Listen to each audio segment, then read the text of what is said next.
By Judith Graham, Superagers report strong social relationships. Ask Edith Smith, a proud 103-year-old, about her friends, and she'll give you an earful. There's Johnetta, 101, whom she's known for 70 years and who has Alzheimer's disease. I call her every day and just say hi, how are you doing? She never knows, but she says hi back, and I tease her, Smith said. There's Katie, 93, whom Smith met during a long teaching career with the Chicago Public Schools. Every day we have a good conversation. She's still driving and lives in her own house, and she tells me what's going on. Then there's Rhea, 90, whom Smith visits regularly at a retirement facility. And Mary, 95, who doesn't leave her house anymore, so I fix her a basket about once a month of jelly and little things I make and send it over by cab. And fellow residents at Smith's Chicago senior community, whom she recognizes with a card and a treat on their birthdays. I'm a very friendly person, Smith said, when asked to describe herself. That may be one reason why this lively centenarian has an extraordinary memory for someone her age, suggests a recent study by researchers at Northwestern University highlighting a notable link between brain health and positive relationships. For 9 years, these experts have been examining superagers, men and women over age 80 whose memories are as good, or better, than people 20 to 30 years younger.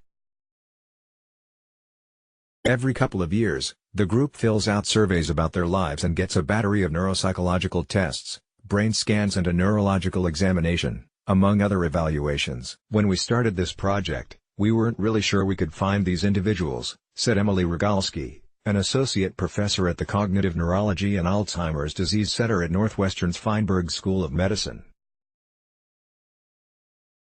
But find them they did. 31 older men and women with exceptional memories, mostly from Illinois and surrounding states, are currently participating in the project. Part of the goal is to characterize them. Who are they? What are they like? Rogalski said. Previous research by the Northwestern group provided tantalizing clues, showing that superagers have distinctive brain features, thicker cortexes, a resistance to age-related atrophy and a larger left anterior cingulate, a part of the brain important to attention and working memory.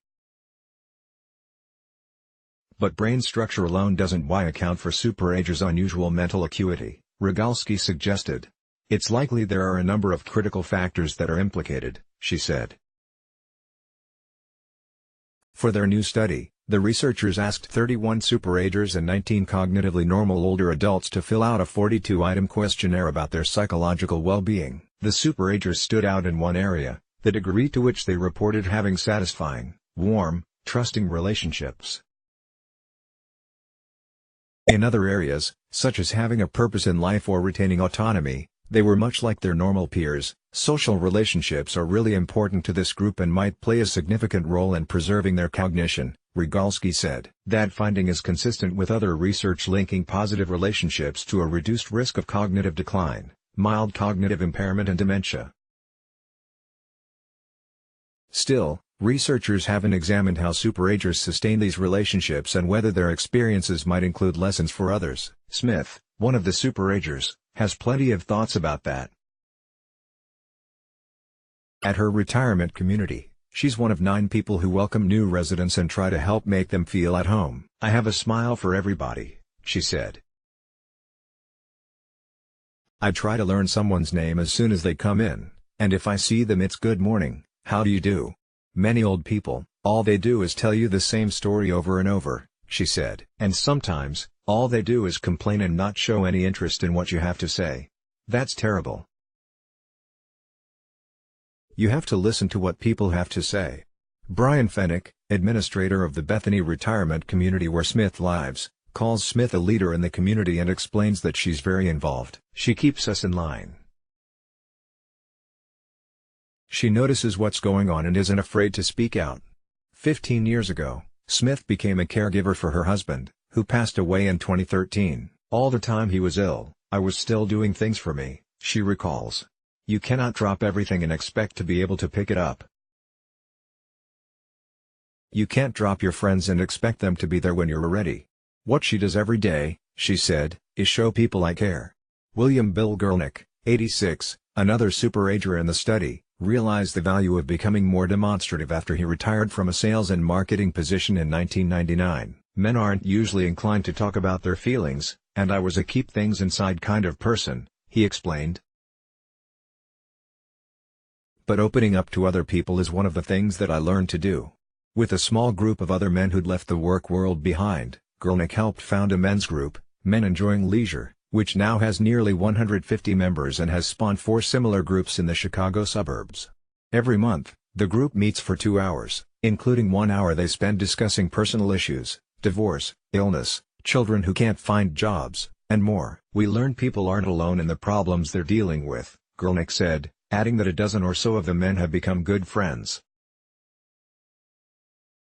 Bill is the glue that holds the whole group together, said Buddy Kalish, 80, a member of the group in Northbrook, Illinois, a Chicago suburb. He's very, very caring, the first one to send out a thank you note, the first one to send out a notice when there's been a death in the family. Activities are another way of cultivating relationships for Gurnick. On Mondays, he bikes 20 to 30 miles with more than a dozen older men, many of them from his men's group, followed by lunch.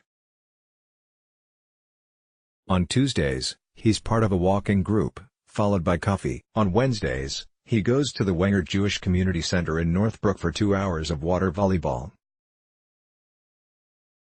On Thursdays, it's back to the JCC for pickleball, a racket sport. You really get a sense of still being alive, Gurnick said, when asked what he takes away from these interactions.